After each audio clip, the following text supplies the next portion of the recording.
M Kumar mathematics classes.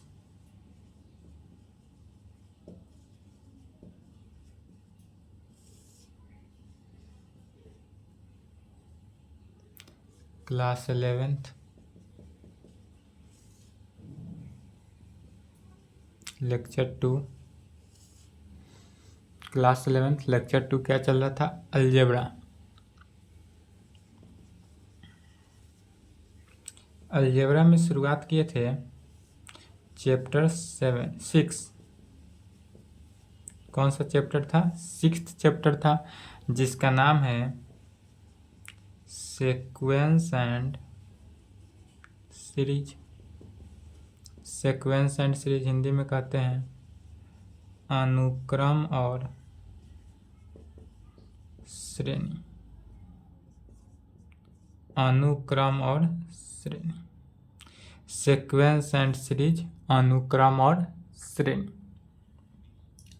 इसमें हमने बताया था कि सीक्वेंस एंड सीरीज, सीक्वेंस का डिफिनीशन, सीरीज का डिफिनीशन। सीक्वेंस को पहचानने का तरीका बता दिए थे, सीरीज को पहचानने का तरीका बता दिए थे। अब देखना क्या है, बताए थे यहाँ तक के सीक्वेंस और सीरीज को कितने भागों में बांटा गया है? 3 भागों में बांटा गया है।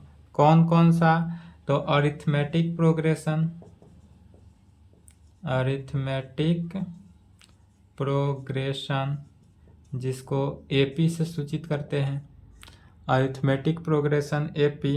दूसरा था जियोमेट्रिक प्रोग्रेशन, जियोमेट्रिक प्रोग्रेशन को GP, and harmonic progression HP. AP, GP और एचपी। सीक्वेंस एंड सीरीज को कितने भागों में बांटा गया? तो 3 भागों में, एपी, जीपी एंड एचपी में। कौन कौन सा? तो पहला एपी, एपी का फुल फॉर्म होता है अरिथमेटिक प्रोग्रेशन, जीपी का जियोमेट्रिक प्रोग्रेशन और एचपी का हार्मोनिक प्रोग्रेशन। हिंदी इसका होता है एपी का समानांतर श्रेणी, गुणोत्तर श्रेणी और हार्मोनिक श्रेणी। चलिए तब पहला टॉपिक डालेंगे arithmetic progression.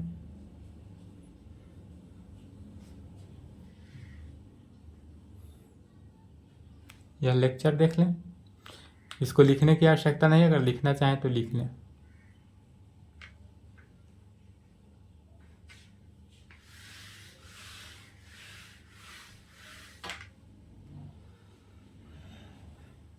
First, second, third. पहला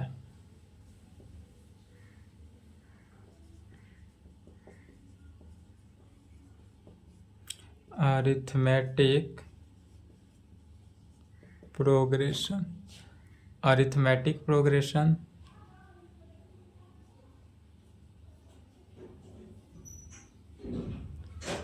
AP. Arithmetic progression AP Hindi में लिखेंगे समानांतर श्रेणी, समानांतर।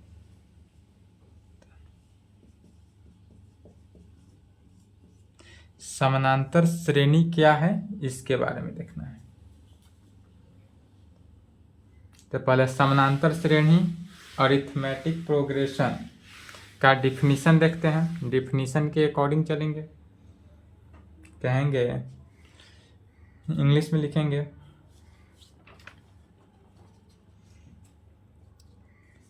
Terms arranged in such way that the difference between two consecutive terms remains same throughout the sequence are said to from arithmetic progression। Arithmetic progression it is denoted by AP. तो क्या कहेंगे, terms arranged in such way that the difference between two consecutive terms remains same throughout the sequence are said to from arithmetic, capital से लिखेंगे arithmetic progression it is denoted by AP. यह जैसे कि example में लिखेंगे 2, 4, 6, 8 है, सब के सब क्या है, अरिथमेटिक है, अरिथमेटिक टर्म है। इसमें फर्स्ट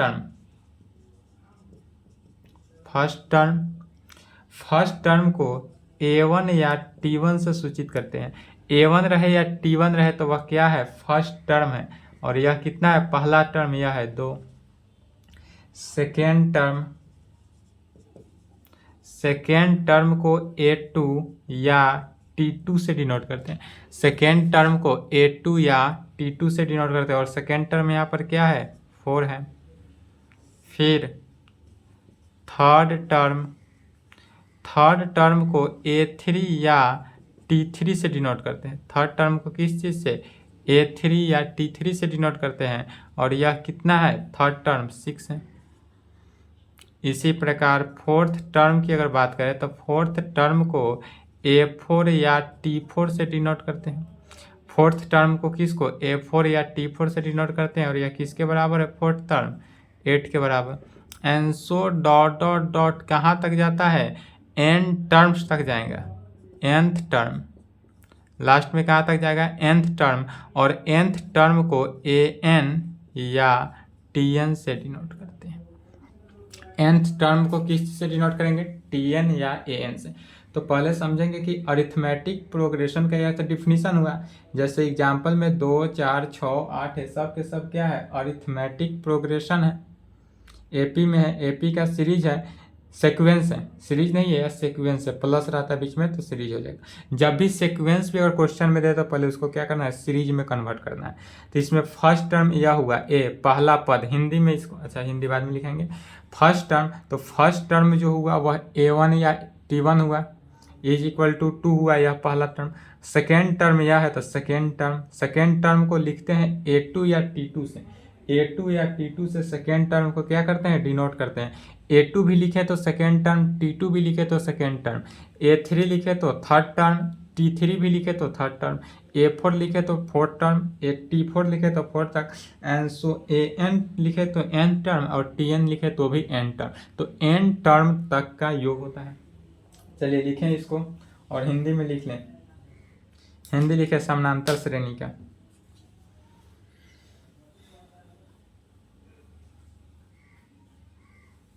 संख्या का एक ऐसा सजावट, टर्म्स अरेंज्ड इन, तो टर्म्स अरेंज मैंने क्या हुआ, टर्म्स मैंने संख्या, अरेंज मैंने सजावट। तो संख्या का ऐसा सजावट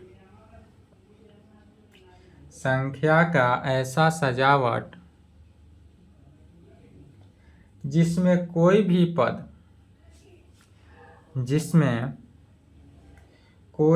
और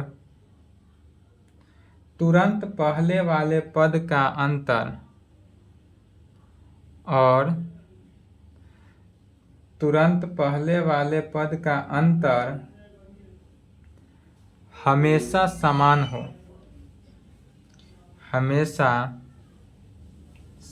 हो,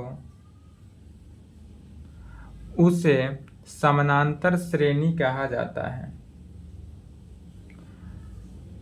उसे समानांतर श्रेणी कहा जाता है।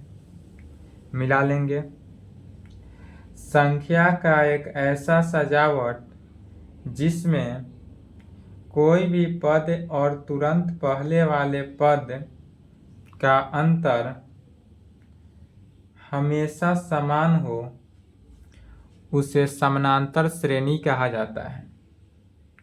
इसे एपी से सूचित किया जाता है। इस प्रकार से इसे एपी से सूचित किया जाता है।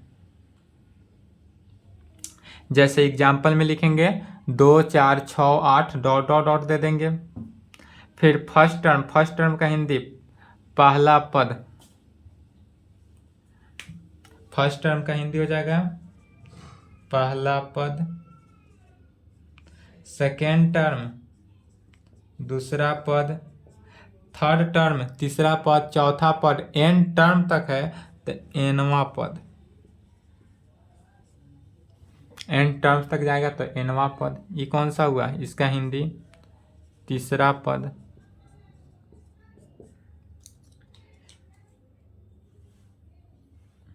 पहला पद को किस चीज से? A1 से भी डिनोट करेंगे या T1 से। क्वेश्चन में बनाते वक्त जहां A1 लिखे उसका मतलब क्या है? पहला पद है, या T1 भी दे दे तो पहला पद है। किसी किसी बुक में A2 रहेगा तो दूसरा पद, किसी बुक में T2। किसी में A के फॉर्म में रहता है, किसी में T के फॉर्म में रहता है। कोई टीचर A के फॉर्म में पढ़ाता है, कोई टीचर T के फॉर्म में पढ़ाता है, तो दोनों के दोनों सही है। जो जिसका जिस पे लैंग्वेज बैठ गया उस पर पढ़ा देते हैं। तो चलिए यहाँ तक लिखे। तो अब जो हमने देखा है कि इसमें क्या बताए हैं कि एपी का अंतर हमेशा क्या होता है? समानांतर होता है। तो अंतर क्या है? तो अब अंतर जो आएगा वह अंतर नहीं है, सिर्फ अंतर आता है सार्वंतर, अर्थात कॉमन डिफरेंस। कॉमन डिफरेंस क्या है? अब टॉपिक डालेंगे, लिख लिए, वीडियो रख लेंगे, नहीं लिखे तो।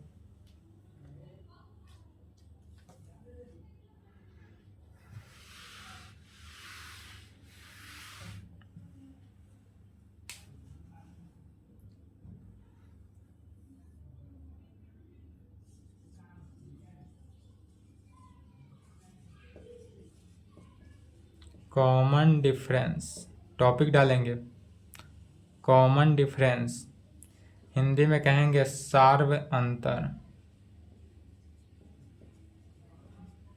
कॉमन डिफरेंस का हिंदी सार्व अंतर।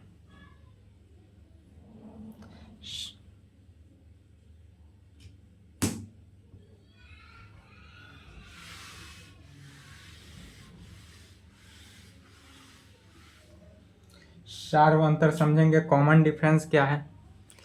तो कॉमन डिफरेंस जो है second term minus first term, इसका डिफिनीशन क्या आ जाएगा? तो second term minus first term, अर्थात सेकेंड टर्म में से फर्स्ट टर्म को माइनस करते हैं और it is denoted by CD। Common difference को CD से सूचित करेंगे। CD से डिनोट करते हैं या D से। तो ऑलवेज क्वेश्चन जब बनाएंगे तो क्या लिखेंगे? D। ऑलमोस्ट प्रॉब्लम में क्या लिखना है? D ही लिखना है। जहाँ CD भी रहे उसका मतलब कॉमन डिफरेंस ही होता है, लेकिन लिखना क्या है? D लिखेंगे ऑलवेज। तो D माने कॉमन डिफरेंस, जहाँ D रहे D का मतलब कॉमन डिफरेंस। क्वेश्चन बनाने वक्त थ्योरी में सभी जगह क्या लिखेंगे? D ही लिखेंगे। और कॉमन डिफरेंस का जो फॉर्मूला, कॉमन डिफरेंस कैसे निकालते हैं? तो कॉमन डिफरेंस निकालने का फॉर्मूला होता है second term minus first term. क्या होता है? तो कॉमन डिफरेंस निकालने का formula second term minus first term.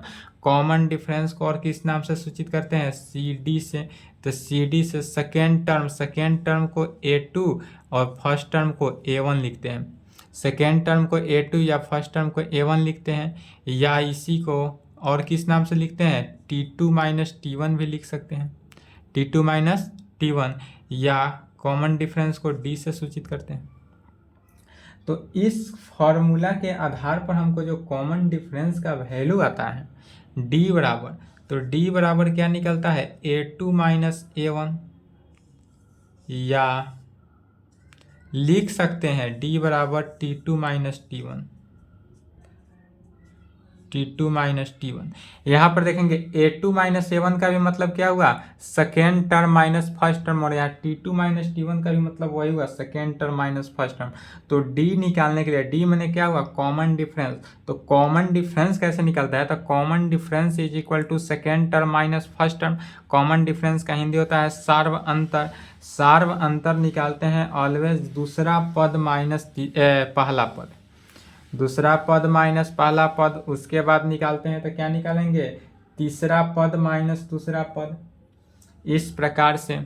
तो डी का वैल्यू कैसे निकला, डी बराबर दूसरा टर्म माइनस पहला टर्म, फिर अगला डी निकालेंगे तो तीसरा पद ए थ्री माने तीसरा पद, तो तीसरा पद से जस्ट पहले वाला पद तो दूसरा पद, तीसरा पद माइनस दूसरा पद, डी बराबर चौथा पद माइनस तीसरा पद।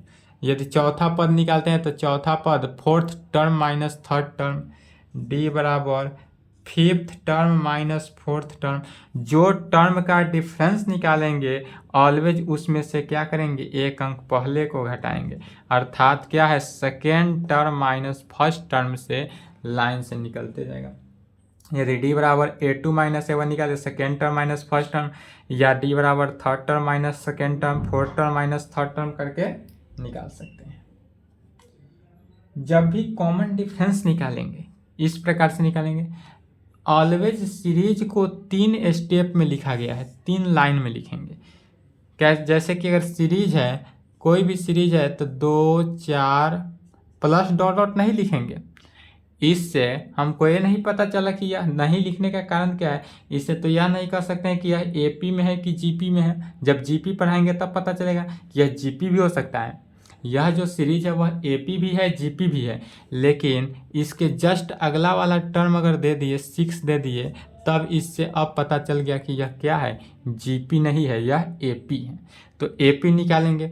एपी के लिए जैसे कि एग्जांपल में बता रहे हैं, एपी के लिए क्या होता है कि ऑलवेज दो डिफरेंस क्या होता है, डिफिनीशन ही लिखवा है कि अंतर जो है वह सार्व अंतर वह ऑलवेज समान होता है। जैसे कि यहाँ से हम डी निकालेंगे तो second term minus first term करते हैं। पहले सेकेंड टर्म क्या है, 4 है, माइनस फर्स्ट टर्म 2, तो 4 माइनस 2 2 हुआ।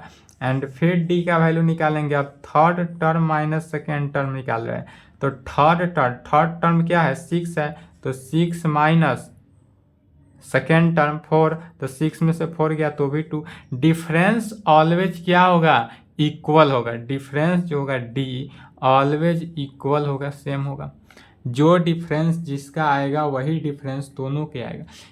एपी में जब डिफरेंस सेम हो तब वह क्या है, एपी का सीरीज है, और यही यदि डिफरेंस सेम ना हो तब वह एपी का सीरीज नहीं होगा। तो एपी के सीरीज के लिए क्या होना चाहिए, डिफरेंस सेम होना चाहिए। चलिए इसको लिखे, तो इसमें हिंदी की आवश्यकता नहीं है।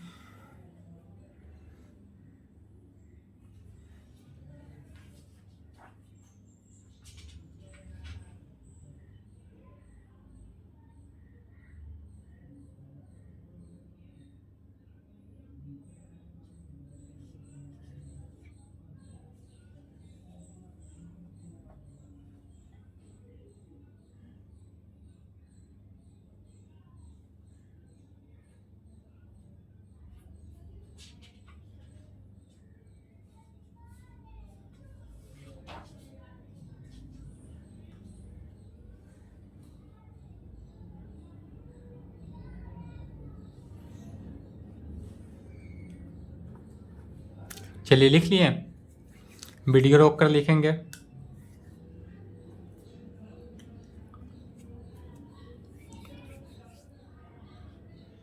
अब कहेंगे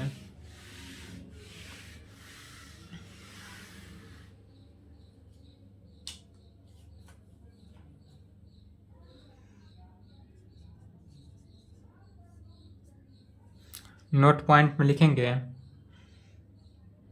लेट यदि first term is equal to A. यदि हम फर्स्ट टर्म को ए मान लेते हैं, क्या मानते हैं, तो फर्स्ट टर्म को ए मानते हैं, एंड कॉमन डिफरेंस को डी मान लेते हैं। यहाँ पर क्या माने, तो लेट मानते हैं first term is equal to A and common difference D. तब जब यह होगा तो चूंकि a1 बराबर a2 माने पहला पद, a1 माने फर्स्ट टर्म क्या है, a माने हैं। सेकेंड टर्म क्या होगा, तो सेकेंड टर्म निकालते हैं, इसलिए सेकेंड टर्म a2, तो A2 जब निकालेंगे तो सेकेंड टर्म में क्या होगा, तो सेकेंड टर्म मैंने फर्स्ट टर्म प्लस डिफरेंस को ऐड करते हैं। क्या करते हैं, सेकेंड टर्म यदि निकालना हो तो फर्स्ट टर्म में डिफरेंस को ऐड कर देते हैं, डिफरेंस को क्या करते हैं, ऐड करते हैं। थर्ड टर्म निकालते हैं तो फर्स्ट टर्म प्लस डिफरेंस में 2 से मल्टीप्लाई करेंगे। यदि थर्ड टर्म हम निकालते हैं, थर्ड टर्म निकालने के लिए क्या करते हैं, ए मैंने फर्स्ट टर्म में सेकेंड डिफरेंस में 2 से मल्टीप्लाई करके ऐड करते हैं। एंड सो इस प्रकार से बढ़ता जाएगा। कहाँ तक निकालेंगे, एनवा टर्म, एन टर्म्स तक निकालेंगे। A3 निकालें, A4 जब निकालेंगे मैंने फोर्थ टर्म तो क्या आएगा, A प्लस 3D। मैंने यहाँ पर क्या आ रहा है कि यह जो अगर हम n टर्म्सों का योग निकालते हैं, an निकालने हैं मैंने an, nth टर्म का सम, तो nth टर्म का अगर निकालेंगे तो क्या होगा, फर्स्ट टर्म तो होगा अब प्लस डिफरेंस में कितना से माइनस हो रहा है, तो जौन सा टर्म का वैल्यू निकाल रहे हैं उस टर्म से एक अंक पहले, तो n टर्म्स का अगर हम निकालेंगे तो क्या होगा, n-1 इंटू डी। n में से 1 क्या हो रहा है, माइनस हो रहा है। यहाँ पर देखेंगे a1 फर्स्ट टर्म क्या है, a है, तो second term a plus D है, third term a plus 2d है, third term a plus 3d है, fifth term a plus 4d होगा। इस प्रकार डॉट डॉट एनवा पद का योग क्या हो गया, a plus n-1 into D होगा। और यह कौन सा टर्म का हुआ, nth टर्म का। इसलिए रिजल्ट फार्मूला बना an निकालने का formula a plus n-1 into D. यह फार्मूला याद करेंगे, यूज है, क्वेश्चन में इसका यूज मिलेगा। an इज इक्वल टू क्या होता है, a plus n-1 into D में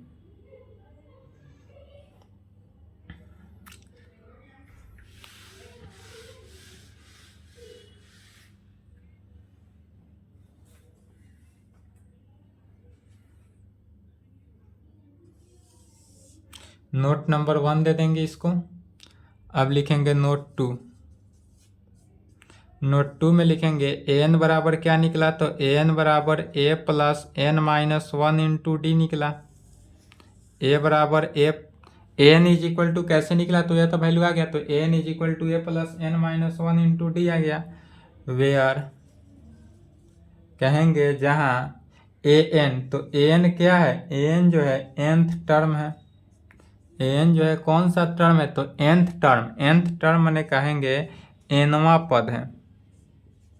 यह जो है an है nवा पद, या इसी को बोला जाता है, nth टर्म को ही जनरल टर्म भी बोलते हैं। nth टर्म को क्या बोलते हैं, जनरल टर्म। इसी को जनरल टर्म भी बोला गया है। हिंदी में लिखेंगे, हिंदी में कहते हैं सामान्य पद या व्यापक पद, समान पद या व्यापक पद। an बराबर, a बराबर क्या है, तो a is equal to first term, a is equal to first term है, पहला पद। यह an का वैल्यू है, an is equal to a plus n-1 into D में कौन सा टर्म है वो उसी को लिखा जा रहा है। फिर क्या है, d है, तो d बराबर क्या हुआ, कॉमन डिफरेंस। d जो है वह कॉमन डिफरेंस हुआ। हिंदी में क्या कहेंगे, सार्व अंतर, सार्व अंतर। और n का वैल्यू, n इज इक्वल टू क्या होगा, तो n is equal to 1 2 3 dot dot dot infinity, अर्थात नेचुरल नंबर में होगा। n का वैल्यू जो है नेचुरल नंबर में जौन सा पद का कहे, nवा पद मैंने nवा पद 1 का भी निकाल सकते हैं, अगर 1 पद का है तो भी निकाल सकते हैं, 2 पद का है तो भी निकाल सकते हैं, 3 पद का है, 4 का है, and so dot dot dot जितने पदों का योग का है। इन्फिनिटी से इतना ही निकलेगा, इन्फिनिटी से पहले वाला टर्म जो ज्ञात टर्म है, किसी भी टर्म का निकालना हो तो निकाल सकते हैं। तो चलिए यहाँ तक लिखे, तो यहाँ तक लिखेंगे।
चलिए लिख लिए,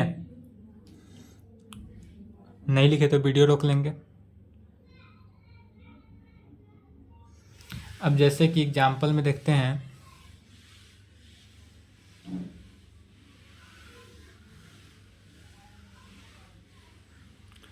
इसी को कहेंगे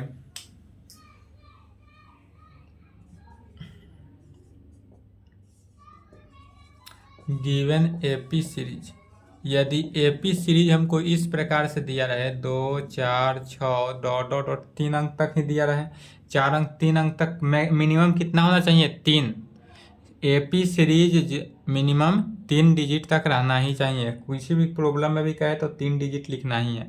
तो यहाँ पर वेयर ए बराबर क्या है? फर्स्ट टर्म 2 हो गया। डी कॉमन डिफरेंस कैसे निकालेंगे? तो a2 माइनस a1 से a2 कितना है? तो 4 माइनस 2 इज इक्वल टू 2।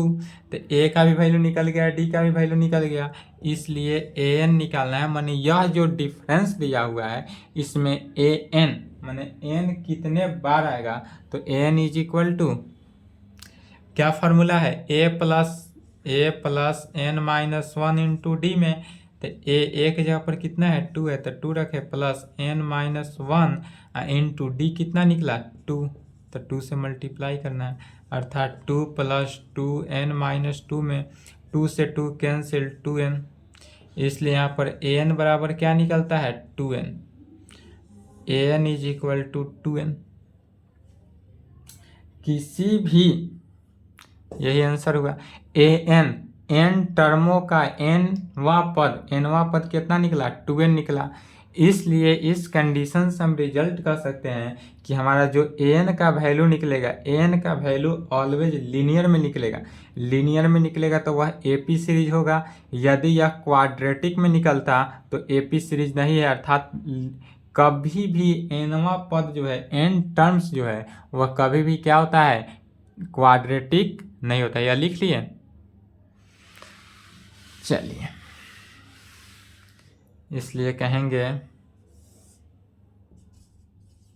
इससे रिजल्ट निकला कि an जो है ऑलवेज क्या होगा? लीनियर में होगा। लीनियर कहने का मतलब रैखिक में। अगर रैखिक में है, लीनियर में है, तब यह जो सीरीज है एपी सीरीज होगा। यह जो सीरीज है कैसा सीरीज होगा? एपी सीरीज में होगा। लेकिन यही यदि an जो है क्वाड्रेटिक आ जाए, क्वाड्रेटिक माने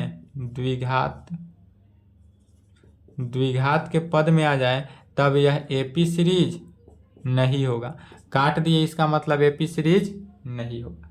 तो चलिए यहाँ तक कंप्लीट करेंगे। इसके आगे नेक्स्ट क्लास में सम ऑफ n टर्म्स, n टर्मों का योग देखना है। तो n टर्मों का योग नेक्स्ट क्लास में देखेंगे। आज की क्लास को यहीं पे संपन्न करते हैं। यहाँ तक कंप्लीट करें, यहाँ तक लिखें।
चलिए लिख लिए, नहीं लिखे तो वीडियो रोकेंगे।